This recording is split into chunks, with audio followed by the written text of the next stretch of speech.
Hey, what is up, everybody? Welcome back to Triple R. And today, as the title suggests, we are watching Kendall Rae. For the first time ever, I have never watched a Kendall Rae video before. She has 3.9 million subscribers, very big in the true crime community. A lot of you have said, Ryan, you need to watch some Kendall Rae. So guess what? We're doing that right now. And why not start with her most popular video ever, When Mean Girls Become Murderers. This video has 9.4 million views. Here we go. Kendall Rae. Right now. Great intro, very peaceful. Hey guys, and welcome back to my channel. Already love that there's a cat in the background. So today we're going to be talking about a case that has been highly requested by you guys in my case form. And this case is absolutely wild. I see why so many people wanted me to talk about it. And there's a lot to go over here, so let's go ahead and jump right in. So this is Skylar Annette Neese. She was born on February 10th, 1996. These are her parents, Mary and Dave Neese. Mary worked as an administrative assistant in a cardiac lab, and Dave was a product assembler at Walmart. And Skylar was an extremely loved child. You can just tell by the way that her parents talk about her that she was the light of their lives. And she also was their only child, so she meant everything to them. First time I saw her, yes, I can say that was the greatest moment of my life. Wow. Yeah, it was instant love. And as she was growing up, Mary and Dave said that Skylar was a very easy child, that she was very sweet and genuine. She had just a huge heart. She loved to play outside. She loved animals. She would bring home strays all the time. I always say, I think a decent mark on a human being is how they treat animals. Not even if you love animals. Maybe you're not obsessed with animals like, you know, I am. I love all animals. But just how you treat animals, how gentle you are with them. They always say, and I know it's kind of cliche now, but like kids when they're younger that hurt animals have at least a higher tendency to be, you know, a grown-up psychopath or sociopath. I always think that's kind of my litmus test. Like, let me see if this is a good person or not. How are you with this dog right here? You know? This one was a stray. That's right. I'm talking about you. So when Skylar was in second grade, she started meeting some new friends, and one of her new friends was named Sheila Eddy, and they became very, very close. And she went to another school. They met at a community center, but they were super close, and when they did hang out, they always had a lot of fun. When Mary and Dave first met Sheila, they thought she was a super nice girl. She had some issues at home. Her parents got divorced when she was 4 years old, and her dad also was disabled, so he couldn't work, so it was pretty stressful for her. And she was also an only child. I love when cats loaf. Just like Skylar, so the two of them really bonded. Wow, what a 2008 photo. The Cookie Monster Elmo combo. Cookie Monster pajamas were all the rage. The Muppets hats. Oh my gosh, this photo is bringing me back. The Stunner shades, the Soldier Boys with the Canon power shot. This is an all-time classic photo right there. It's like a time capsule. Bonded over that. And Mary and Dave really wanted to be as welcoming as they could to Sheila. They would have her over all the time for dinners, play dates, all Sheila, that stuff. what did you do? She was so used to coming to their house that she would just walk right in, and they were fine with that. Skylar's family lived in an apartment in Star City, West Virginia, which is a small town in Magnolia County. And Skylar really enjoyed playing with Sheila. She was definitely a fun person to hang out with. She was a bit of a wild child, and I think that was kind of interesting to Skylar. And like I said, the girls went to different schools, but when they got into high school, Sheila ended up transferring to University High School, which is where Skylar went, and they were really excited. And she really liked high school. She did really well in school, actually. Teachers really... See, I'm used to the Bailey videos. I'm wondering, you know, I'm like, oh, wow, Kendall has makeup on already. I'm used to... You know, I'm used to Bailey doing her makeup. I got to do another Bailey video. Let's do another Bailey video next Sunday. How's that sound for everybody who's been asking for more Bailey content? How about that? Next Sunday, you got my word. Bailey Sarian reaction will be headed your way. Liked her, and she had high hopes one day of becoming a lawyer. Yeah, she wanted to be a criminal lawyer. And she would constantly, do you think I'd make a good lawyer, Mom? And of course, Dave and I, or she'd say Dad, whichever. And we'd say, The way you argue, oh, you'd be an excellent lawyer. She was a very responsible kid. She also had a job in high school, and she worked at a Wendy's where two of her other friends worked as well, and she really liked that job. Love me some Wendy's. She was definitely known. Love me a Frosty. Love dipping my fries in a Frosty. Known as a confident and I guess you could say popular girl. At this point, Sheila's parents got remarried, and she really liked her stepdad, so she was feeling more comfortable in her home life than ever before. And now Skylar and Sheila were spending a lot more time together. So they were getting a lot closer, and they were thrilled to be in the same school. And eventually Skylar and Sheila added a third person to their group. During their freshman year, they met Rachel Shove. Rachel's parents were divorced. She had an older half-brother that she didn't grow up with. So like Skylar and Sheila, she was, raised as an only child. Before high school, Rachel went to a private Catholic school, and she was pretty sheltered by a wealthy religious family. And people who know her said that she really seemed to like attention. She loved being in the school plays, and she wasn't just in the school plays, she was normally the star of the school plays. And the three of them were really, really close, and they spent all of their free time together if they weren't actually physically together. You know what I've noticed too is like back in the late 90s, late 2000s, early 2010s, people weren't afraid to look silly in photos. You know what I'm saying? I feel like now everyone's trying to be so cool online and look cool. Whatever, the wacky faces and the everybody did this back. But because it was whatever. My Instagram feed used to be just like food or like, oh, here's gummy worms. I would just take a picture of it. Follow me on Instagram if you haven't, by the way. It's just Ryan, my name, RYANABE. Shoot me a follow. Say what's up. But yeah, it's like now everyone is so cool. Everyone is so nonchalant. We need more goofy faces. They were texting, and they were actually really into Twitter as well, so they were constantly talking to each other. A lot of people said they acted more like sisters than friends. They were really, really that close. To a lot of people, it seemed like nothing could ever break their friendship apart. And Mary and Dave were really happy that Skylar, had such close friends. They look similar and they look inseparable. But eventually over time, they started having some intergroup jealousy. I know so many of you have probably experienced this. I know I definitely did with the two girls that I was friends with in high school. I'm still friends with them now. The three of us were really close, but sometimes two of us would be closer and one person would kind of feel left out. Sometimes two of us would hang out and the other person was alone, or I would be left alone.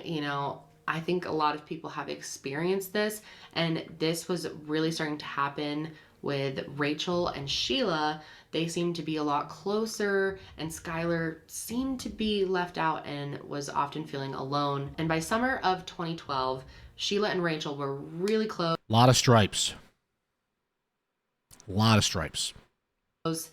Skylar definitely felt a little bit left out. And on July 4th, 2012, Skylar was home alone because Rachel and Sheila had made plans and didn't invite her. And obviously, this was really upsetting. So I don't like where this is going. Moping around, feeling sad, feeling lonely, feeling left out.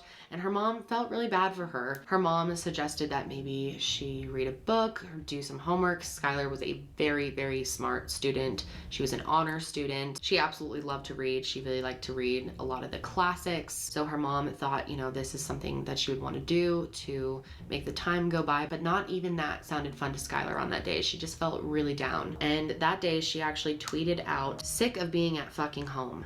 Thanks, friends. Love to hang out with you all too." So that's kind of a normal teen tweet, though. You're just frustrated about things. Everybody's gone through some teen angst because your friends think they're too cool for you. It's clear that Skylar was hurt by Sheila and Rachel making plans without her. So the next night, July 5th, 2012, Skylar worked her shift at Wendy's until about 10 p.m. And when she got... I was going to say, why are there burgers on the screen?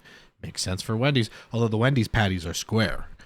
Real Wendy's eaters know what I'm talking about. At home, her parents were in the living room just watching TV, having a very casual night. She walked in, kind of took a peek at what they were watching, hung out for a second, and then gave them both a kiss goodnight and went up to bed.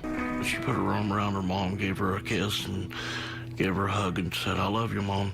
She turned to me and said, I love you, Dad. And she went to the room. However, Skylar actually had some other plans. She decided that she was going to be sneaking out that night. So Jesus. About 12:30 a.m. This on is bad. Friday, July 6th, Skylar snuck out of her house through her bedroom window. This is not going to end well. Skylar used a small bench on the ground underneath the window to help her climb out. And she took a bunch of her, regularly carried items with her, her purse, her cell phone, her wallet. And there's actually surveillance video that you can see of her leaving the apartment complex at 12:31 a.m. You can see in the clip she's walking through the parking lot across the street to where a car is waiting, and then she gets into the back seat and they drive away. Now, sneaking out was something that Skylar had been doing more of lately. She had definitely started to rebel. Anytime I snuck out as a kid or a teenager, it's so true, but like, I know it's common, but everything in my house made noise that it never made before.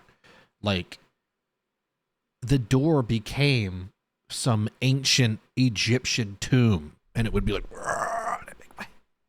how is this possible? It was always, it was always trying to snitch on you. It was the damn screen door that always got me. I used to WD-40 the door too, so I could, if I wanted to go somewhere. And I wasn't a bad kid, but sometimes you just want your friends are out. Like 11 o'clock, my dad's asleep at 10. Sometimes you just want to go out. That door, man. A little bit more. The three of them loved to go across the Pennsylvania border to Star City to smoke weed. They had just discovered that, and they had also gotten really into drinking. They would often stay out past curfew. She was getting in trouble sometimes. And a lot of what they were concerned about was what was being posted on the internet. Like I said, all three of the girls were very, very active on Twitter. Rachel and Skylar were big into Twitter, but honestly not as much as Sheila. She tweeted probably twice as much as both of them combined. I thought she was going to say she tweeted twice. I was like, well, guess what? I have you beat. I was very addicted to Twitter. I had Twitter in 2009. I used to tweet like 20 times a day. Now I can't even think of something to tweet every 2 weeks. She literally chronicled her every thought and feeling. Here's just a few examples of her tweets. I wish it were acceptable to be naked all the time. It's okay if you hate me as long as I hated you first. Stepdad. That was kind of a bar. Stop walking around the house without a shirt. It's gross. Not to mention your boobs are bigger than mine. Damn, the stray to the stepdad. There's a reason why sober and so bored sound almost exactly the same. If you talk about how you're madly in love with Justin Bieber, I probably want to stab you. So well, dang, no believers. all three girls were definitely rebelling, and Skylar's other friends outside of these two started to notice and did not like Sheila for this reason. They thought that she was a little too wild. She seemed to always be pushing the limits too far. Skylar's other friends thought that Sheila was a terrible influence on her. So her parents are noticing that Rachel's a bad influence. Her friends are noticing that Sheila's a bad influence. And Skylar's friends said that they even felt like Skylar was being changed by the two of them, that her personality was kind of being altered. And when her other friends tried to talk to her about it, she just dismissed it. She thought that they were totally out of line and that it wasn't true. Plus, her and Sheila had been friends since Skylar was a kid. She kind of looked up to her like a sister almost. And Rachel was really close with Sheila too, and really liked her, gravitated towards her energy, because Rachel was definitely... It's so, I'm trying so hard to not look at the cat. The cat's adorable and it's cleaning itself, and I'm trying so hard.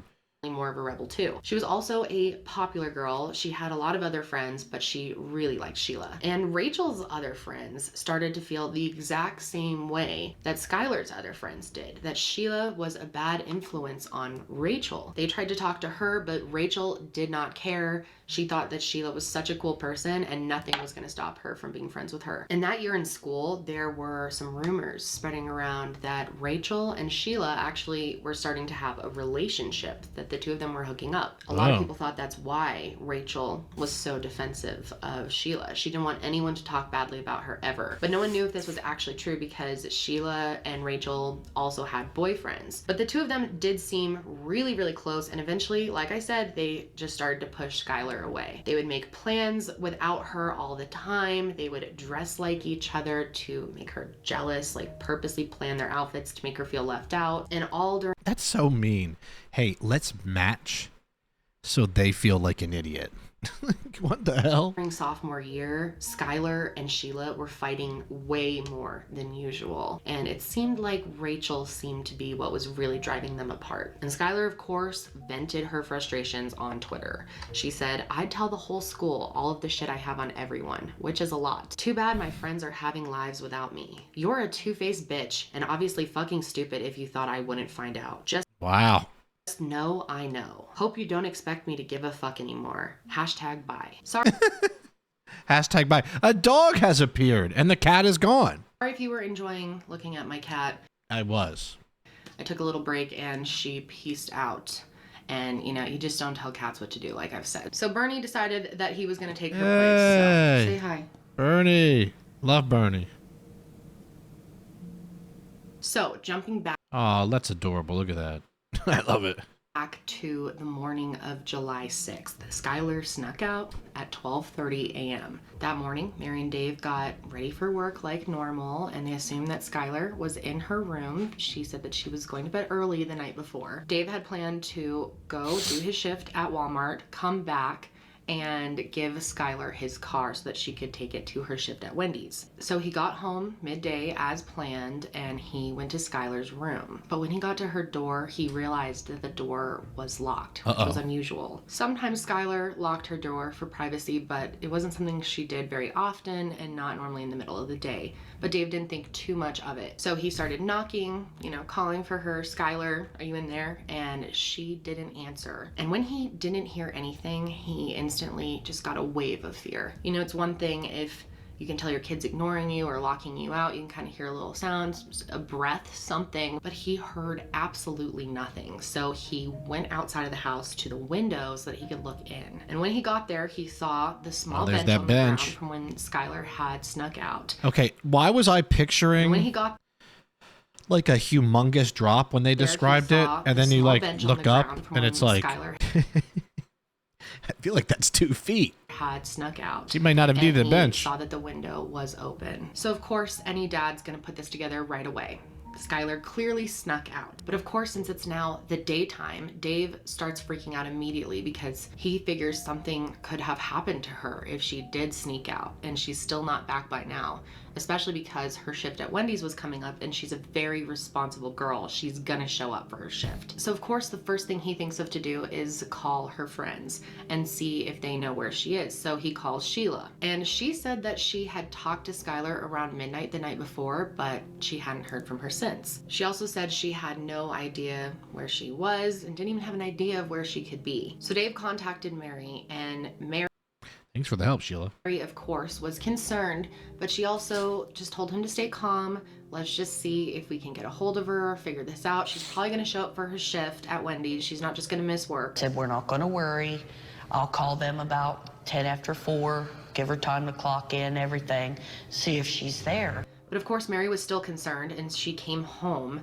And when she did get home, they actually got a call from Wendy's saying that Skylar had not showed up for work. And at this point, they said the panic set in for both of them, truly, because they knew that she would not just miss work like this. She was too responsible. This is out of character for her. And the fact that she had snuck out the night before was just so concerning. So of course they contact the police right away. They contacted the Star City Police to report Skylar missing. I have a daughter that's 16 years old. Apparently she snuck out of her room last night. And Oh, he sounds so upset and scared. I can't imagine. I literally can't imagine. she hasn't been seen since. None of her friends can get a hold of her. I can't find her. What's her name? Skylar niece. And the two of them start panicking. That's so They start scary. contacting friends and relatives. Like I've talked about, when I come home, there's like a 5% chance my dog will just be in my bed, but 95% of the time he'll just be right on the couch. When I come home and he's not on the couch, and then I call out his name once, and if he doesn't come out in 10 seconds, I start panicking. And then he runs out, and I'm like, okay, he was in my room. Now, my door's locked. He can't get out, but like I just start panicking. You know, I can't imagine that being a child, a teenage girl, and you know that's a whole different story. Alerting them about what is going on right away, trying to think of where Skylar possibly could have gone. And not too long into all of this panic, Sheila actually calls back. Okay. And this time she admitted that she and Rachel picked up Skylar at 11. Oh, this isn't good. Why'd you lie? I don't like this. They were trying to get some alibis. 11 p.m., which we know isn't true because we saw that surveillance footage that showed 12:31 a.m. They said they hung out with her for like an hour and then they dropped her off a little ways down the street an hour later. I said, where did you go? Where's Skylar? And she said that Skylar insisted they drop her off at the end of the street so we wouldn't hear her sneaking back in. And then right after that, Sheila and her mom ended up coming to the niece's house to help look for Skylar right away. Sheila, Tara, and Mary went on one side of the street knocking on doors while Dave and the officer took the other side. I'm guarantee you, Sheila, they know. Sheila and Rachel know where she is. And they asked I know that everyone much. in the neighborhood if they had seen anything, if they had heard anything maybe in the middle of the night, if they had any security cameras installed or inside that could have possibly picked something up. And of course, at this point, Dave and Mary and the police have not seen the surveillance footage of Skylar leaving at 12:31, which doesn't make sense with Sheila's story. But suddenly Mary remembered that the apartment complex had just installed new cameras on the building and they had to have been working. And of course, in so many true crime cases, we see cameras just not working. Yeah, why is that? I mean, thank God for Chris Watts' neighbor, but like, why is it that cameras are just suddenly not available in the time when you need it?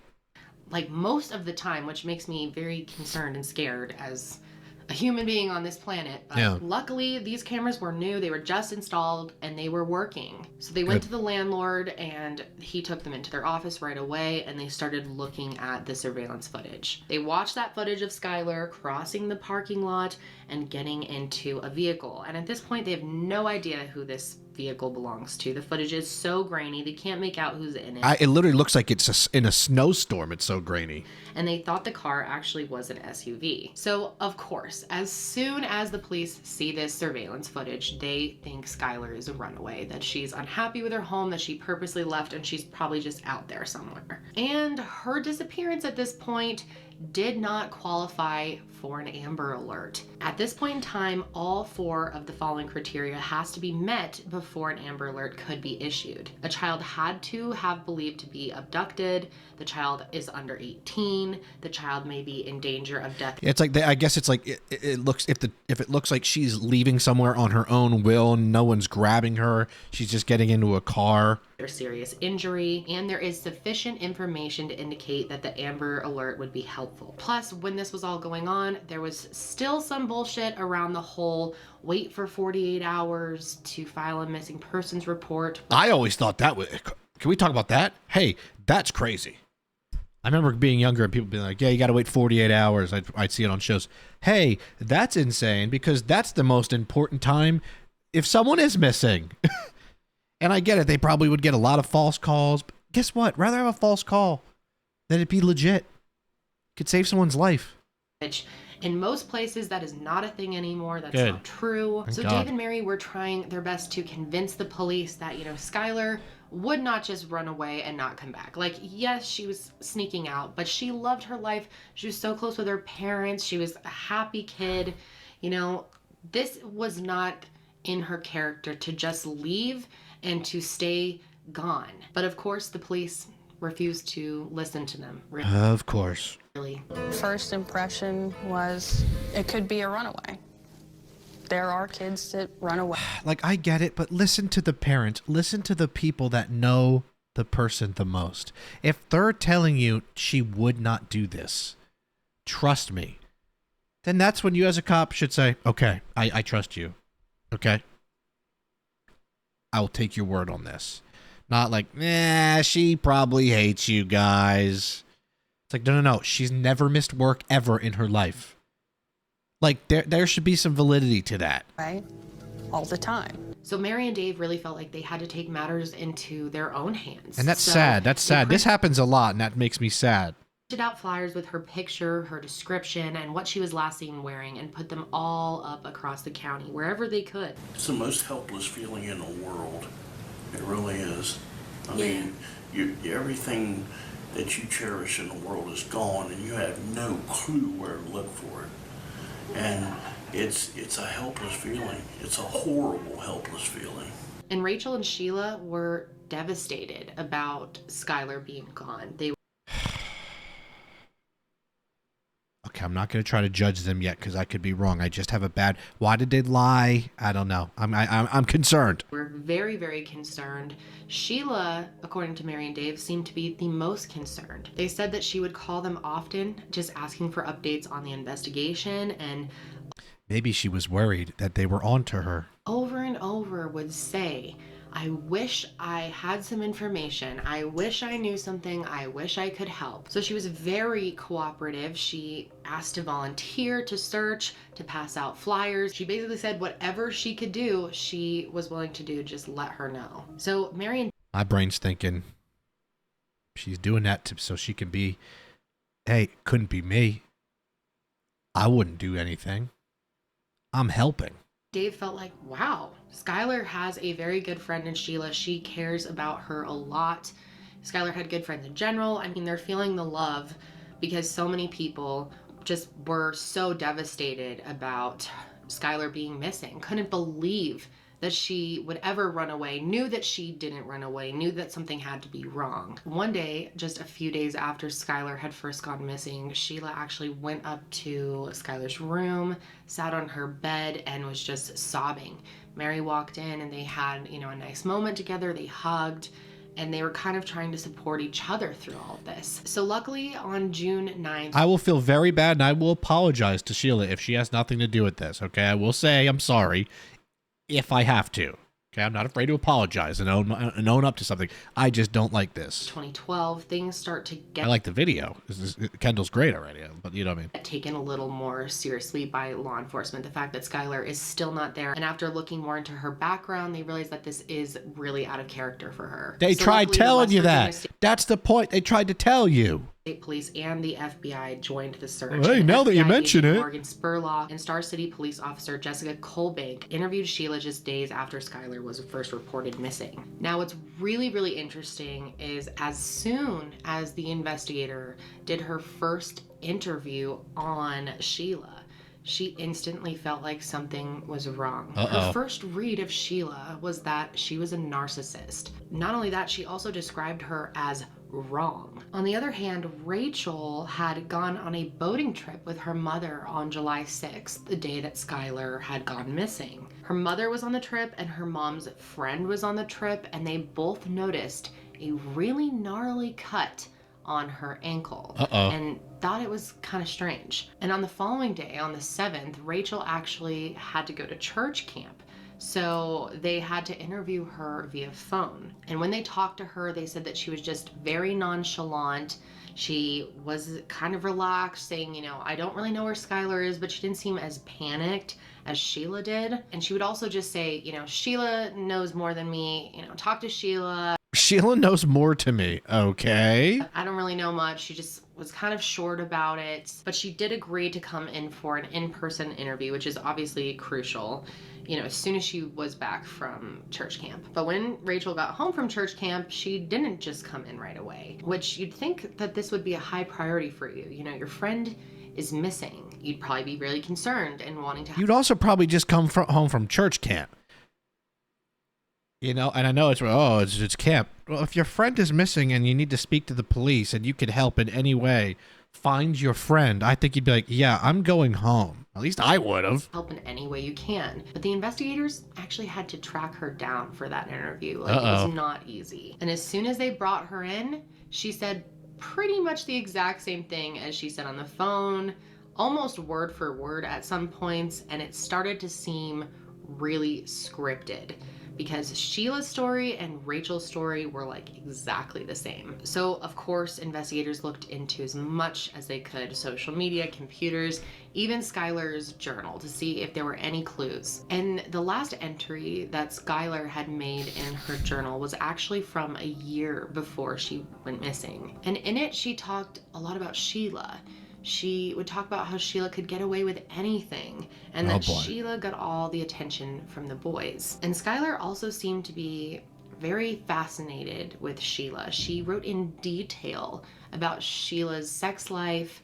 She seemed kind of intrigued by it and almost living vicariously through her. And again, this is Sheila's sex life that she's writing about in her journal, and she's writing a lot about it, very detailed. And it even included information about Sheila hooking up with women as well. And one entry in the diary even talked about a time where the girls were having a sleepover at Rachel's house and they had broken into her mom's liquor cabinet.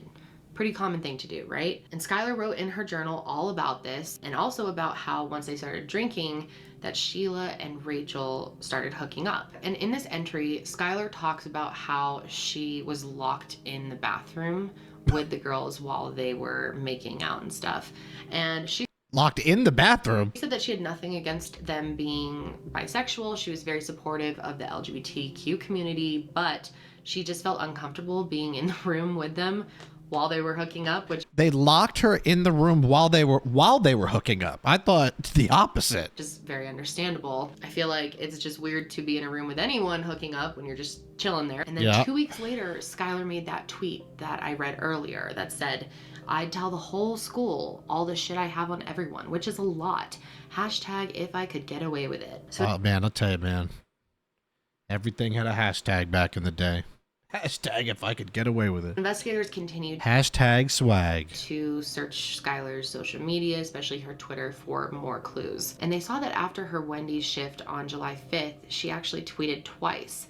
You doing shit like that is why I will never completely trust you. One said, "You doing shit like Okay, I didn't think she would read it. this is why I will never completely trust you." And another that said, "All I do is hope." So Skylar went missing this summer between her sophomore and junior year. And of course, in a situation like this where no one knows what truly happened and you're in a high school setting, rumors are going to spread like crazy. And they did. People started speculating, that she ran away. Maybe she ran away even with a boyfriend. Maybe she was abducted by an online predator or brought into I guarantee people are like, oh no, I bet you she met a guy.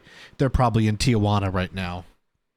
She's probably living her best life. human trafficking. One of the rumors was that she robbed a bank, and so she was on the run. Robbed and a honestly, bank? the bank one has some merit to Huh? it, because there was a bank in Blacksville that was robbed about a week before Skylar disappeared, and Okay, again come about on. 10 days later. Come The on. younger brother of one of the suspects had dated Sheila, so they thought there was some type of connection, and he was also a person of interest in Skylar's case. But Dave and Mary knew that Skylar definitely didn't run away. To them, She definitely they didn't rob a felt bank. like there were only two possibilities. Either she was gone, and Mary had a feeling pretty early on that Skylar was no longer with them. Dave definitely held out hope for a lot longer. But if that wasn't the case, they said the only other possibility that they considered was her being abducted and being held by someone.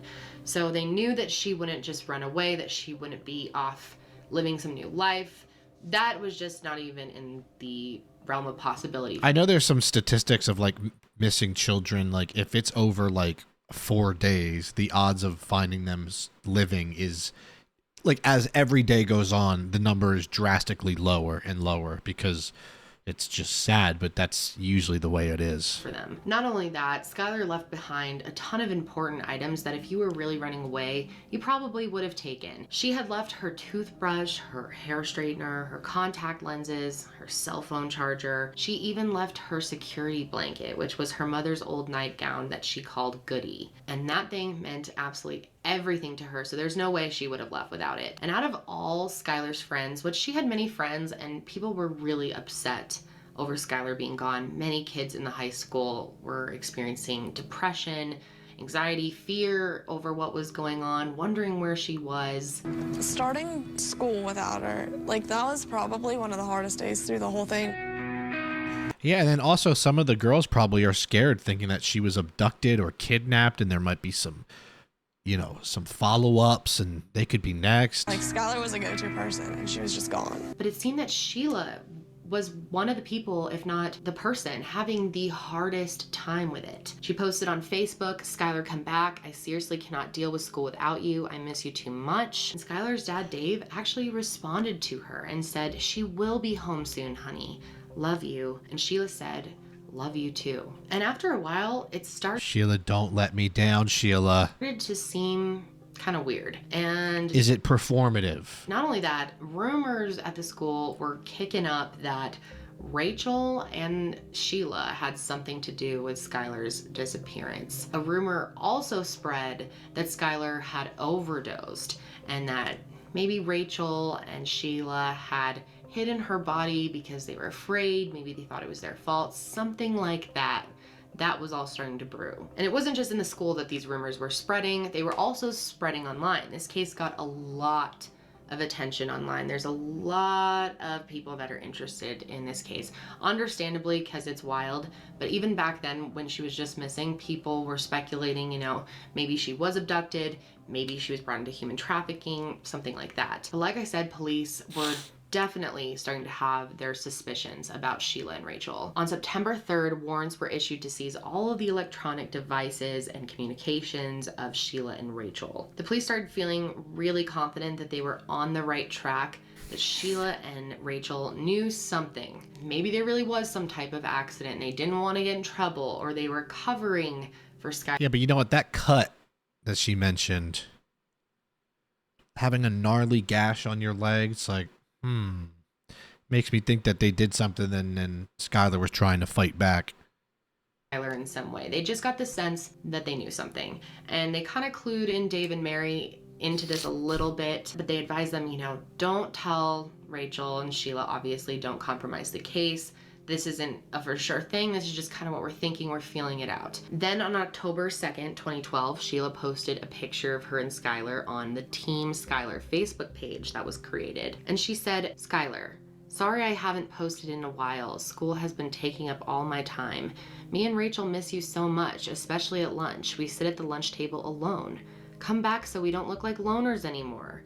LOL, school is so hard without you. Actually, everything is hard without you. I seriously think about you 24/7, and I miss talking to you on the phone day and night. I know you wouldn't like some of the things that are being said lately," which I'm pretty sure she's mostly referring to the things that are being said about her and Rachel at this point. Sheila and Rachel were definitely starting to feel the heat, and the amount of people that thought that they had done something was starting to increase over time. Eventually things on— You know, if it is, we're going to find out soon. I mean, you guys probably already watched these videos, but this is new to me.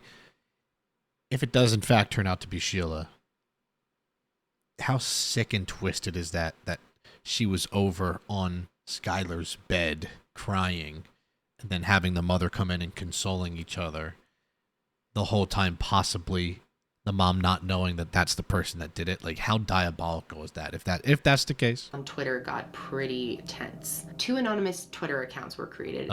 Here we go. Started following Rachel and Sheila, and they started kind of harassing them and posting these really cryptic messages to them. The first one said, Luke 12:2. Nothing is covered up that will not be revealed, or hidden that will not be known. Being pretty little liars down together. Hashtag promise to never leave you cold. What you gonna do? What you gonna do when they come for you? And Sheila actually responded and said, no one on this earth can handle me and Rachel. If you think you can, you're wrong. So I'm not sure why it took so long for them to realize this, but when they started reviewing the security footage again, police realized that Sheila had never picked up Skylar at 11 p.m. So they tried to pull security footage from other places that Sheila said that they had went over that hour when they had picked her up. And once they saw footage from a convenience store where they were at, they realized that the car that had picked Skylar up at 12:30 was actually Sheila's Toyota Camry. So of course now they know that Sheila and Rachel were lying. They couldn't figure out why. So they— Well, also the fact that Sheila in the initial call said, yeah, I have no idea what happened, and then an hour later or the next day goes, yeah, actually forgot that we picked her up. It's like, that's a pretty big thing to forget. How is that not an immediate red flag? If I was a cop or a detective, I'd be like, yeah, we need to talk to her. Why did she lie? Hello? actually created a persona online and posed as someone just attending the high school so that they could kind of keep tabs on what the girls were posting. A narc. He read through thousands of posts on Facebook and Twitter, constantly having to search the internet to decode, the hashtags they were using, the shorthand that they were using. Sad. And he said that it didn't take long for him to become incredibly suspicious of Sheila. She was tweeting all this stuff about getting drunk, about skipping school, about partying. She had tons of tweets about that, but then she randomly would have one in there like, "I miss you, Skylar. Please come back home." However, they kept bringing Sheila and Rachel in, kept asking them questions, trying to get a real read on them, but their story never changed. They were very much in sync about what they said was happening that night. And I guess currently at that juncture in time, there's not enough evidence to where you could detain them unless there was an admission. There's just, there wouldn't be anything to really go off of. Like, yes, you could say of course they're suspects because they picked her up, but it's like, well, everybody, friends pick up friends, so they obviously wouldn't be able to incarcerate them. And they noticed that the two girls were very different. Like, Rachel seemed very nervous, very reserved, while she was being interviewed, but Sheila was very cheerful, very upbeat, very confident. And according to the investigators, it seemed like she was kind of flirting with some of them at one point. Sheila seemed to want to stay as close to the investigation as possible. She was always asking for them to keep her updated for any new information, constantly saying how she wishes she knew more information. However, Rachel took the opposite approach. She really just stayed away from the whole thing and seemed nervous about it. Yeah, I feel like Sheila was just trying to get ahead of it. Oh, give me any information you got. They give her something, and then she can probably go back and try to clean up the tracks. She also kept her distance from Mary and Dave, which was very different from the approach that Sheila was taking. She was constantly talking to Mary and Dave, constantly using them as support. They were supporting her, she was supporting them. We worried more about how her friends, mostly her friend, how they were going to get along. They were just so devastated, and we're trying to figure out how can we help them through that. And like they said, she always was like part of the family because she had been Skylar's friend for years. So by winter of 2012, police were starting to get a little closer to the truth. Using other security camera footage from various locations, they were able to piece together the fact that the girls had driven to Blacksville the night that Skylar disappeared, which Rachel and Sheila had both originally denied. But their phone records showed that the girls were texting Skylar when they claimed that she was with them, which makes no sense. And at this point, police are also kind of throwing around the idea that maybe the night that Skylar went missing, that the girls were doing some type of drug. Maybe Skylar really did overdose, and Rachel and I don't think it was an OD.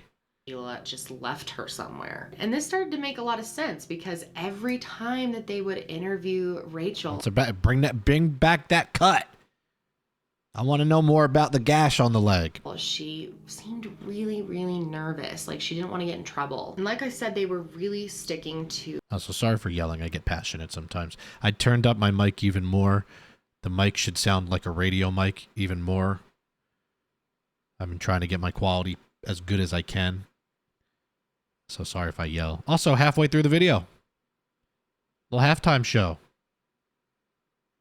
No performance from me today. One day one day I'll sing. One day I'll do a dance. How about this? When we hit 50,000 subscribers in the future, I will sing a song. I will do a cover for a halftime show here. And then when we hit 100,000, I will do a choreographed dance for our halftime break. How's that? And I'm serious. I don't joke around with these things. Thank you for being here halfway through the video. Thumbs up the video. If you're still here, show your support. Thank you to everyone who likes the videos, even if I don't ask. Leave some comments, as you always figure out a way to do. There's usually at least 100 of you that do. You know who you are. I know who you are. And thank you for that. And then, of course, subscribe to the channel. Turn on the bell. Set to show all so you don't miss any uploads, so YouTube doesn't block my uploads, because YouTube sometimes will just not show videos unless you're subscribed with notifications on. And of course, as we now have to say, hype the video. Feel like a TikToker or something. If you have any hype points and you see the hype button, just click it, I guess, if you'd like to. I gotta work on that because it's just so new to me. I feel like 1,000 years old saying that. Will you go ahead and hype my video for me?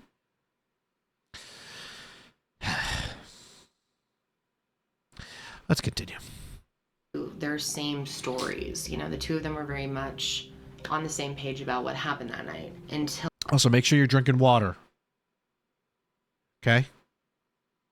Drink your water if you haven't. Just take a sip for me. Make sure you're hydrated, okay?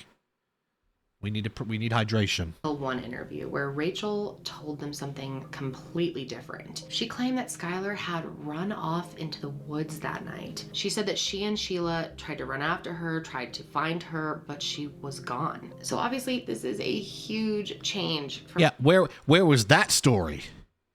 Where'd that plot develop? her original story. So they immediately call Sheila in and see if she has the same story, and of course now she does. So it's very obvious that the two of them are communicating and planning out what they're going to tell the police. So by mid-December they decide they need to give both of these girls a polygraph test and see if they can kind of get something out of that. Now Sheila was a hard fail on the polygraph test. Definitely was being deceitful. So then of course it was time for Rachel to take her test. And on the way, her father is bringing her there, and they're going to her lawyers because she's going to meet up with him before the polygraph. And on the way there, she jumps out of the car. Excuse me? And runs to Sheila's house to get help from Tara, Sheila's mom. Now, apparently, Sheila's mom had been really trying to slow down the investigation. She got in a fight with one of the investigators. Jessica, the one I had mentioned, Jessica was actually taken off of the case because she called Tara a tool. So, oh my God, that's it? oh, it's all really starting to make a picture here. They're really starting to put also that she jumped out of the car is crazy. Pieces together of what may have happened, and they're definitely thinking at this point something happened. The girls don't want to admit it. There was a overdose. She drank too much. You know, something happened and it was an accident and the girls are covering up for it. On December 16th, 2012. That is a very long post. Who is that from? Mary wrote a very long Facebook message about Skylar's disappearance. And in the post, she talked about how Rachel and Sheila had lied. And she also implied in the message that Skylar was most likely dead. It was that's so sad. Clear how they were starting to feel. They definitely had turned on Rachel and Sheila at this point and felt like they had to be involved. And once this happened, imagine how many rumors and stuff is going to get stirred up. I'm sure that school was an absolute, I can't, it was probably just in shambles with rumors. From a mother making a huge post like this. People were really starting to turn on Rachel and Sheila. So this was having a major mental toll on Rachel. Not so much Sheila, she just didn't seem to care much. But Rachel was really struggling mentally from all of this pressure and scrutiny. Rachel's parents... It makes me think that Rachel is going to come clean and then throw Sheila under the bus. Were really worried about their daughter's mental health. They wanted her to distance as much as she could from Sheila. They felt like she was this terrible influence on her and that she was making her more stressed out, giving her really bad anxiety. And they also didn't like Tara, Sheila's mom. They just felt like she was bad news as well. And this is really interesting. As they say, the apple doesn't fall from the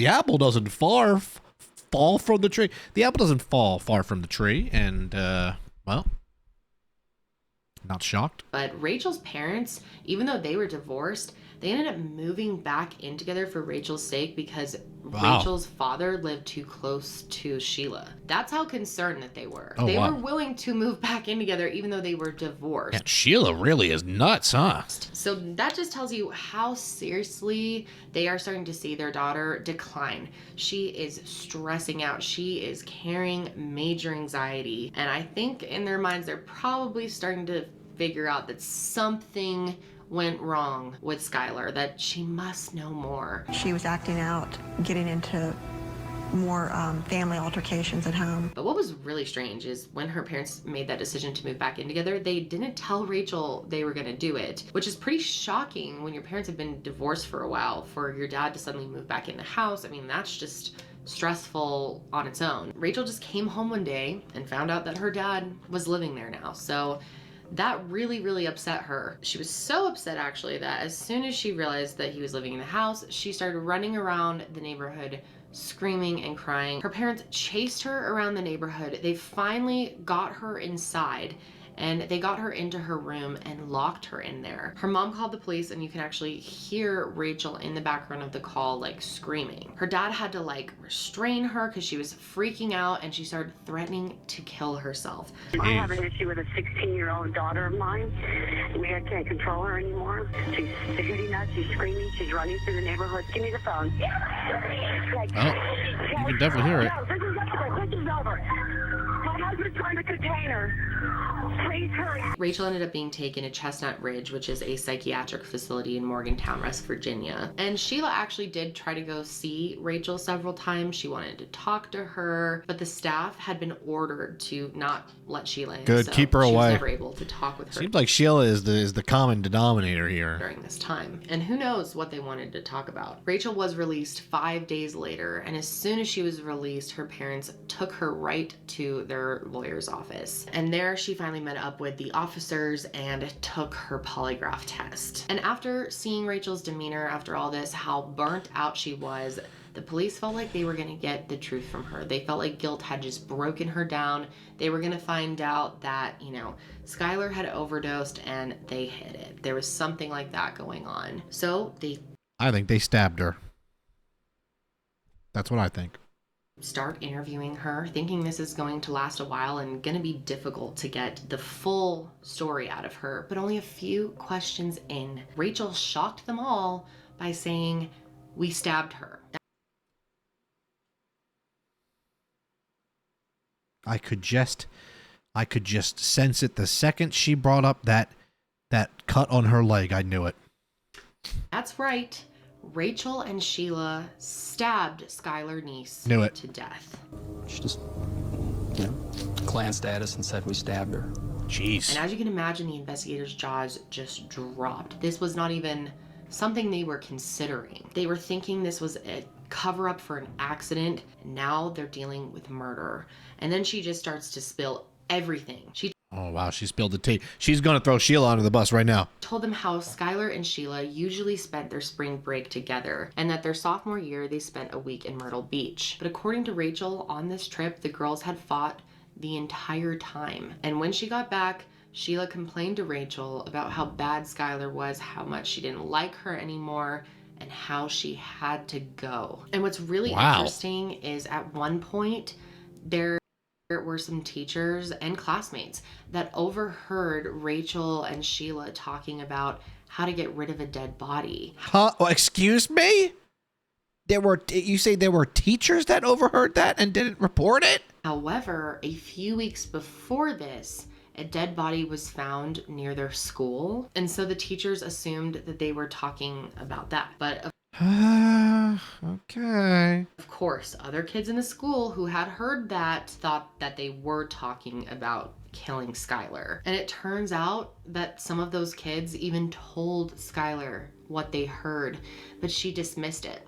She thought, you know, Rachel and Sheila would never do anything to harm me. And she kept hanging out with them. Oh, this is so sad, dude. All that final spring semester leading up to summer. But obviously as summer came, Skylar was starting to catch on to, you know, the attitude Rachel and Sheila had towards her. Like I said, on June 4th and 5th, she made a few tweets, some that I've already read about her falling out with Sheila and Rachel, such as "sick of being at fucking home, thanks friends, love hanging out with you too, you doing shit like this is why I can never completely trust you, it really doesn't take much to piss me off." And Sheila on the 4th and the 5th did not tweet at all, which was pretty unusual for her. Like I said, she was the most active on her Twitter. When they look back at messages, they saw that on July 5th, Rachel and Sheila had texted Skylar asking her to sneak out with them that night. And at first, Skylar wasn't so sure. It actually took her a little while to agree to join them. So it turns out that Sheila was the one driving the Toyota Camry that picked her up that night, and that Rachel was sitting in the passenger seat. Skylar got picked up around 12:30. She gets in the back of the car, and of course the girls didn't realize that there was surveillance video, so they didn't think that out too well. But they drove downward toward Blacksville in Magnolia County, right on the Pennsylvania border, which is 25 minutes away from Star City. Their plan was originally to take Route 19 to Route 7 to get to Blacksville, but Sheila ended up changing their course when she saw a state police car parked at an intersection. But eventually they did get into Blacksville, they crossed into Pennsylvania, and then Sheila drove them down this dark, winding road, kind of to the middle of nowhere. I mean, this is literally like a horror film plot. And I guess It's like a Mr. Ballin video. Which, by the way, I was shocked. I still couldn't believe that how bad the Mr. Ballin video did in this channel. I thought people were hyped for Mr. Ballin. I hope this video does better. People seem to want Kendall Rae on this channel. I'm just trying to give you guys what you asked for. Mr. Ballin on a poll on my channel got 1,500 votes for me to watch him. And then I watched him and no one cared. this is a spot that the girls would drive a lot. It was just kind of secluded, and they would come here to smoke weed with Skylar. So this wasn't I see. So they had their alibi. Oh, no, we're just going to our normal spot. unusual to Skylar at all. According to Rachel, they talked for a few minutes in the car, and then they got out. And when they got to their normal smoking spot, Skylar realized that she had left the lighter in the car. So she turned around toward the car to get it and started walking that way, when suddenly Sheila and Rachel counted out 1, 2, 3. And Jesus. on 3, both girls pulled out kitchen knives that they had taken from their parents' house and started stabbing Skylar. Skylar started screaming, Jesus. of course, completely shocked, but realizing what was going on immediately. And she had been stabbed in the knee, so she tried to run, but she couldn't. According to Rachel, she fell backwards and stopped stabbing her, and that Sheila just kept going. And Oh, my God. this is absolutely sick. One of the most disturbing things I've ever heard. But they let her slowly bleed out in front of them. They literally stood back, the two of them, and watched her slowly die. And according to Rachel, all Skylar could say before she died was, "Why?" Which is what all of us would like to know. Right. They waited until Skylar had died, and it became completely silent. It turns out Rachel and Sheila had stabbed Skylar over 50 times. And Dude.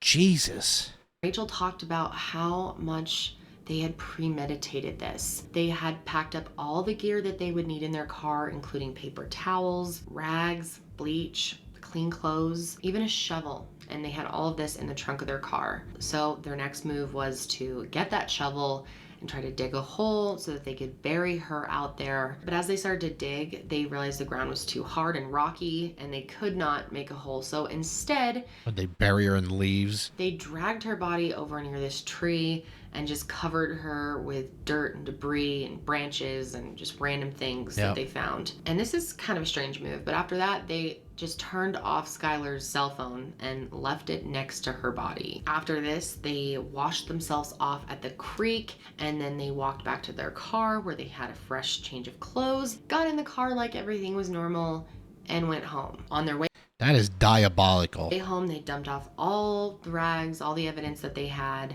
and they got back to their houses around 6 a.m. And you guys are not gonna even believe this, but that morning, Sheila hops on her Twitter and says this: "Always keep your cool." So of course, after Rachel just tells them all this, the officers are completely shocked. Bro, the officers were like, yeah, let's see if we can catch her lying about when she picked her up. Yeah, we stabbed her. They were probably like, excuse me? Like I said from the beginning, I really don't think any of those cops expected to find out that Sheila and Rachel killed Skylar, I really do believe they probably thought what they were saying, like, oh, something happened, there was an accident, they got scared, or they gave her drugs and then she passed out, and they get whatever. Like, I'm sure they were dumbfounded. They knew that there was probably a chance that the girls were involved, that they knew something, they were covering up something, that something along those lines was going on. But they did not consider that they had plotted a... I feel like I'm a couple steps ahead of that. I'm saying something and Kendall says it. ...murder and killed her in such a violent way. So of course they asked her why. That's a question we all want to know. Skylar even was asking why? Why did you guys do this? And this is unbelievable, but they literally said that they did it because they didn't like her. She would not give us any specific details other than they just didn't like her. Yeah, that's okay. Guess what? People don't like a lot of people. It doesn't mean you kill them. Just stop being friends with them. Or block them. My God. And then when I asked her, what do you mean you didn't like her? Clarify that. She said, oh, nothing. We just didn't like her. They said they didn't want to be friends with her anymore. And this was the only way to get rid of her. Rachel claimed that it was as simple as... Why is this reminding me of Nicole Kessinger and Chris Watts? There's like some weird parallels. You're like, you need to get rid of her. It's either her or me. That. So of course, police, they don't even know where to start, right? Like, they don't even have a body. So the first thing they're asking is, do you guys remember where you put her body? Can you lead us to it? And Rachel agreed. So they went out there to where she thought they had dumped the body, but the area had been completely covered by snow. And Rachel couldn't remember exactly where they put the body, so they had to wait until all of it melted. So on January 4th, 2013, the police got a warrant to seize every knife inside of Sheila's house. But not only that, they looked in her car and they found blood in her trunk. And while this was all going on, Sheila didn't know that Rachel had confessed, but she was already starting to figure it out just by the way they were acting and the evidence that they were pulling. Sheila's a pretty smart girl, you could say, and she caught on pretty... Okay, here's about... Sheila's a pretty smart girl. Maybe in hindsight, you could say that. Or in theory, sorry. But you're not a very smart person if you kill somebody and stab them to death and kill your friend. You're not smart. You're an absolute maniac. Quick that their ship was sinking. But they wanted to get more out of Sheila while she was still in the stage of lying to the police. So they had Rachel wear a recording device, a listening device, and go and hang out with Sheila. Wow, they put a wire on her so she could be a rat. Out of her. However, Rachel got very nervous. They ended up not talking about Skylar at all. They took a selfie. Can you imagine the detective probably listening to like 2 hours of audio of them just talking about dudes and like just random Jersey Shore and Snooki. Like, okay. Selfie together though. They look very happy there. So that's great. Now at this point, Mary and Dave know that the police are, on to the girls, but they don't know the latest development from Rachel yet. Oh my God, they didn't tell the parents. Oh my God. They're still hopeful that maybe there's a chance that's Skylar's terrible. out there. Her whole family. I can't believe they didn't tell them well, I don't know how that works, but wow. It's just so brokenhearted. They're putting up flyers everywhere they can, begging people for leads, just hoping that maybe Skylar would come home. But just after the snow melted in the area, police were able to search that wooded area that Rachel had told them about. Of course, they did testing to make sure that this was really Skylar, but this was indeed Skylar's body. She was just left out there on the ground. So sad. By her friends. When we first got word, These poor parents, man. weren't allowed to even let on that we knew. So yeah, it was kind of a... We even talked about it. Yeah, and it was kind of a we knew, but do we believe it? Yeah, it was a yo-yo. I'm sure that's a shock. So through the rest of the winter and spring, the police made Rachel and Sheila get homeschooled, so they never saw each other. On February 10th, 2013, Skylar's birthday, Rachel made a happy birthday Twitter post to Skylar, and then after that she tweeted, Gotta be ballsy to do that. I hate the shit I think about at night. On March 13th, they announced to the public in a press release that the body had been found in Pennsylvania, and the public was just devastated because people were really, really invested in this case. People were just really hoping that she would be found, that there would be a better outcome, especially kids at the school. Like, kids at the high school finding out were so upset. They had to, bring in counselors and make sure everyone was doing okay, because it's hard when one of your fellow classmates dies, especially in such a brutal way. And when other classmates are suspected of being involved, it definitely makes it all more chaotic. Yeah, that's crazy. So now it was official. Skylar wasn't missing. She was murdered. However, remember, at this time, the girls are still technically under investigation. Even though this confession has been brought forward, they have to confirm everything. So that's true. Like, you could, like, there have been people, I've known instances where I've watched videos where people lie and they confess to murders that they didn't do, so they could get, like, the glory for it.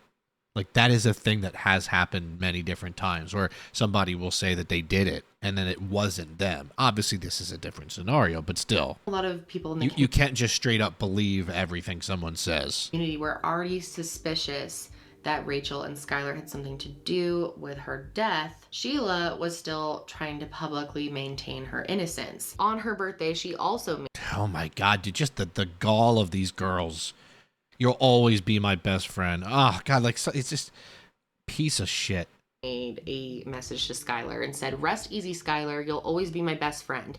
I miss you more than you could ever know." She also tweeted, "Worst day of my whole life." And Rachel was still doing this too, even though she knows that she just confessed to the police that she stabbed Skylar. She still had the nerve to write, "Rest in peace, baby. I love and miss you more than anything. May you finally have justice."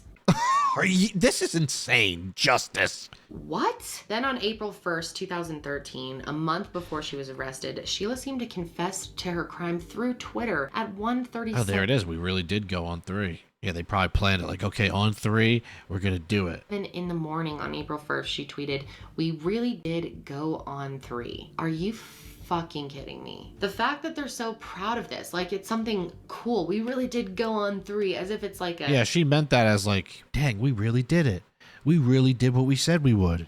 Inside joke or something. I just can't even understand the mind state of Sheila, especially. Both of them, for making these posts, to be tweeting about your friend that you killed in this loving way, saying you miss her, but also straight up confessing and writing these like subtweets about her death is so fucking wild to me. The next afternoon, she tweeted again saying, "They say you remember the past better than it really was." So after they did this bit of an undercover investigation with Rachel, she obviously has to turn herself in. Eventually, she agreed early on that she would. So she turned herself in on... I hope they tried them as adults and not kids.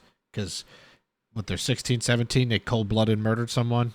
Goodbye. You're in prison. May 1st, 2013, and pled guilty to second-degree murder. And she was transferred from juvenile to adult status. Good. And officially pleaded to murder in the second degree by unlawfully, feloniously, willfully, maliciously, and intentionally causing the death of Skylar Neese by stabbing her and causing fatal injuries. And the state of West Virginia recommended a sentence of 20 years for her. Meanwhile... That doesn't feel that insane.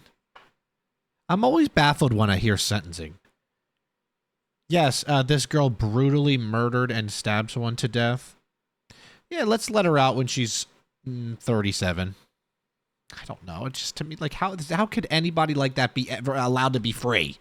Well, they got the results back from Sheila's car that the blood in there did belong to Skylar Neese, so that officially sinks her ship. And on the day that Sheila got arrested, she was actually just chilling at the Cracker Barrel with her mom, Oh man, there's been a lot of drama with Cracker Barrel lately with the logo change. So Tara. The police showed up at the restaurant. I think Tara knew something. The mom waited for them to come out, and as soon as they did, they approached Tara and Sheila in the parking lot. They got arrested at the Cracker Barrel, and she acted completely shocked, very upset, and they arrested her for first-degree murder. Wow. And she actually said to her mom, "Mom, is it going to be okay?" And Tara said, "I don't know." Now, Sheila definitely did not realize the weight of what was really going to happen to her. So yeah, she was charged with murder, and they decided that they're going to try her as an adult. Now, the media had been covering the story all along. The public was very interested. Dave and Mary were doing as much. I never remember hearing about this. To you guys watching, was this something that you followed as it was happening? Was this a big deal in your life, in your world? Sometimes I think I was living under a rock for some things. Press as they could, but once the arrest happened, the coverage just boomed. It was nonstop. It was covered on like HLN. It was even covered on CNN by Anderson Cooper. So when it makes it to that level, you know, lots of eyes are on this case. It's such a disturbing story. What is next for these two teenage suspects? Anderson's 16-year-old Rachel Shove had been charged with first-degree murder, but after leading authorities to Skylar's body in the woods, she cut a plea deal. She pled guilty earlier this month to second-degree. Oh, wow. Okay, so they cut her. They gave her a break. Hopefully not the same for Sheila, who obviously was trying not to confess to anything and gave no info of any sort. Murder, but she still could get 40 years in prison, Anderson. Now, the other girl, the other suspect who hasn't been named, she is still charged as a juvenile with first-degree murder, although a judge could charge her as an adult. We're waiting on that decision. There is no word that a plea deal is in the works for her. Now, Sheila had already been tried as an adult, so her name was released to the public, but Sheila was being held as a juvenile at this point, so hers wasn't. But of course, people in the school knew that once Rachel was arrested, that Sheila was probably involved too. People put the pieces together extremely quick. Sheila was indicted by a grand jury in West Virginia with 1 count of kidnapping, 1 count of first-degree murder, and 1 count of conspiracy to commit murder. And as soon as she was charged as an adult, her name was released to the public. Whew. That town was probably, I mean, the Facebook posts from all the moms in that town were probably through the roof. And people went through the wild freaking online. roof. Yep, look at that. Sheila is a very hated person online. I can imagine. I must say, Sheila has a real evil fucking vibe to her. She's like Mean Girls to the next level. After going up to Skylar's parents during the whole search. I remember I brought that up. Crying on the bed. Rotten hell. Pretending she was there for them, tweeting about how much she missed Skylar. All of that was so clearly fake because she would only show emotion when she was in Is she smiling? court about going to jail. She almost looks... Never about Skylar, never about her family. It was always when jail was brought up and her future was brought up. Sheila was even smiling. Yeah, I was about to say, it was that. Some points in court. And she seemed very worried about her appearance, very into her. This is reminding me of Jody. Jody Arias. Her hair. And of course, she pleaded not guilty to all of the charges. Not guilty. The trial started on October 22nd, 2013. And Rachel's defense... I swear to God, if this ends with me finding out that she got off, I will be so upset. His attorney actually asked for her testimony to be suppressed because she had a lot of mental health issues going on. They also asked the judge for the trial to be postponed, and they did agree to that. So it was rescheduled for January 28th, 2014. And at this point, I think after thinking about it a little more, realizing that there was no hope for her. Yeah, she probably pled guilty. To get off for this, she ended up deciding to take a plea deal instead. In return for this, the state of Pennsylvania agreed to not press additional charges on top of what she already had. So on January 24th, 2014, Sheila did plead guilty to first-degree murder. But even her lawyer, who, you know, normally defense attorneys will at least publicly say they believe their clients, but he was just like straight up, I looked at everything and I couldn't find any reasonable explanation for her actions. He was like, you're guilty. There was really nothing to defend. This was clearly premeditated. The two girls had talked about this. They thought about it for a while, for months. They had all of the supplies ready to go. So there was nothing to be said. Right. This is a clear, premeditated first-degree murder, period. So finally, 18 months after she murdered Skylar Neese in cold blood, Sheila was sentenced to life in prison. Yes, thank you. With mercy, which means that she will be up for parole in 15 years. Okay, never mind then. Up for parole? And Sheila never expressed any remorse, never said sorry to the family. In Yeah, because fact, once again, we said narcissists don't care. she seemed more distracted in court with how she looked. She was wearing makeup, her hair was done a certain way, which Rachel, on the other hand, in her trial and sentencing, looked very disheveled, very depressed. I mean, clearly the gravity of everything. Yeah, the guilt you could tell hit Rachel. And it's interesting. Would they have caught these two eventually? I'm sure. But if Rachel never just confessed to everything, I don't know.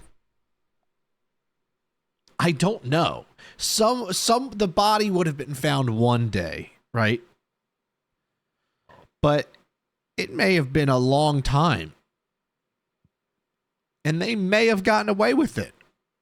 It hit her. The next month, Rachel was sentenced as well and got 30 years in prison because it was mostly Sheila that did it. Sheila that initially... But why the hell is Sheila getting parole in 15 years? She did it once they looked more into everything. It was really Sheila leading the charge, but that was very controversial as well. A lot of people think she should have gotten more time. And she would also be eligible for parole after serving only 10 years. Now, Rachel, on the other hand, did apologize to the family in court. I will play that right now. I'm so sorry. I don't know if there's a proper way to make this apology because there are not even words to describe the guilt and remorse that I feel each day for what I've done. The person that did that was not the real me, not the person I am, not what I'm made of, and not what I believe in. I don't think I ever thought that this would actually happen. I became scared and caught up in something that I did not want to do. I never realized the gravity of my actions and how many people I've hurt. I hurt the Neese family and those who love Skylar. I hurt my parents and shamed my family. Well, you know that's her mom. You know, no DNA test needed on that. I hurt my extended family and all of my friends who loved me. I hurt my teachers and those who believed in me. I hurt my church family, my community, and those who trusted me. And I hurt my Lord and Savior, Jesus Christ. May God bring eternal peace to Skylar and the entire Neese family. Again, I'm so sorry, and I pray each day for everyone involved, and I pray each day for forgiveness. And her family also released a public apology through their lawyer, but Dave and Mary just do not accept it. Good. You do not have to. Sometimes people say, hey, you got to be the bigger person. No. Their daughter was murdered by her friends. You don't deserve an apology be accepted. Tough shit. That's life. Okay? You don't get to just talk about Jesus and say that you're forgiven. No. That's not how it works. Especially from Rachel. Rachel Schoaf also murdered my daughter in cold blood. Skylar would not be where she was if it wasn't for Rachel Schoaf. You said yourself, Your Honor, this is first-degree murder. She should not give any leniency, and she can take her apologies and everything else and sit on them because that's about what they're worth. I agree. To me and my wife, she has done nothing but make our lives a living hell since this day one. She did cooperate in the end because she knew that it was closing in on her, and yes, she would be caught. That's the only reason she feels remorse.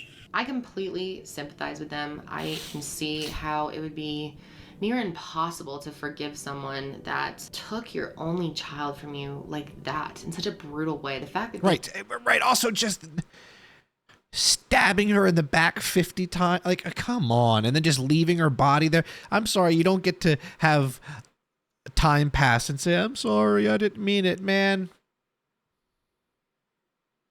you have to live with the thoughts about her bleeding out alone in the fucking forest. Yep. Is just that's disgusting. We did a story a few days later, trying to help out and see This is one of the cringiest moments of an interview I've ever seen, so I needed to include it. if anybody knew where Skylar was. I'll direct this to both of you, but Dave ended that story pleading, just come home, baby. When you think back and those being kind of the first words, at least the community got to hear about your missing daughter and what you guys wanted. What do you think about? A lot of tears. I wish that's what it was. She had just run away and did come back. Yeah. I don't have an answer for that. Yeah, what do you want them to say there, dude? Doing fine, guys. I don't know if I would ever be able to forgive these girls either. And it seems like Mary, I mean, Dave is just extremely angry. He is so hurt to another level. And Mary is too. But Mary seems to have a little bit more of an understanding and like a bit more sympathy towards the girls. She believes that they have mental illness and that's why they did this. But she still, you know, she says their apology means nothing. She can't forgive them, and I get that. I mean, I know they're mentally ill. You have to be to do something like that. But even at that, there's still got to be some reason. You know, even mentally ill people, if they don't like someone, they kind of stay away from them. Exactly. It is legitimately that easy. Jealous. I think that's a lot of it. I think how two-faced you can be and how sick in the head you can be to walk up to grieving parents who are crying their eyes out and hug them and tell them it'll be okay. And in my mind, my opinion, again, that shows the depth of their mental illness. You know, they were trying so hard to cover it up, and they did a good job.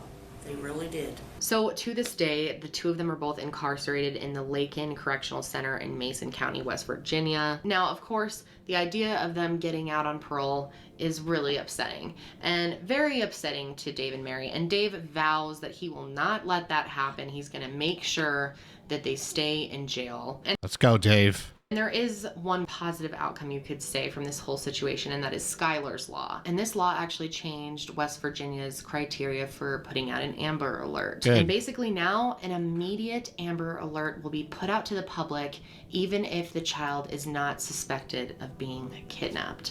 As it should be. Dave and Mary Neese are still, you know, their life, how can their life ever be happy again? They're missing a huge part of them. And that's what makes this so much harder, is that, you know, Skylar was their only child. So now it's just the two of them. And luckily they're still together, they have each other, and they seem to have a really good supportive relationship, which is wonderful to see. But this has broken their hearts in a way that can never be repaired. Yeah, that changes their life for the worst forever. Forever and ever. Made the area where Skylar's body was found into a really nice memorial area with a bench with some stone. They put flowers there, they decorated through the holidays, and it's just a nice place for them to come and reflect. And for some of Skylar's friends who kind of saw Her real friends. this very dangerous relationship happening, to come and sit and just be with her, you know, in spirit. And I think that's really cool that they have turned a place where something so horrific happened into somewhere really beautiful that they can heal. Now, normally I ask what you guys think at the end of the video, what your opinions are in the case. All right. That is the video, and boy, that was a wild one. Tell you what, these true crime channels, Rotten Mango, Stephanie and Bailey, and now Kendall, they are so good at Mr. Ballin. They are so good at storytelling. They all have such a gift for this, and how they can paint that picture really well. So shout out to Kendall Rae. If you want me to watch more Kendall Rae, just tell me. Like the video. Tell me in the comments if there's any videos of hers you want me to watch, or just say, hey, we want more of this. And if you know, if not, then I'll watch other things. There's a lot of other things to watch, but you guys let me know. Like I said, you guys dictate things. So yeah, let me know. Subscribe to this channel, please. If you haven't subscribed, make sure, just check if you maybe you think you're subscribed and you're not. Please subscribe, and then you know, join the Triple Army. Turn on those notifications. Be one of the crew that really helps boost these videos, hype the video, you know, all that stuff. And then everything else is in the description. If you want to find me on my Twitch streams, I stream 5 days a week at nighttime, 6 p.m. PST, watching reality TV shows. My link is there if you want to follow me. You know, if you want more of me, if you're not sick of me. And then, you know, my Instagram's in there. I just, you know, whatever. Just click whatever you want. It's all there. You know, whatever floats your boat. Rest in peace to Skylar. Thank you to Kendall Rae for the video. And that is it for me here on Triple R Ryan's Raw Reactions. Peace.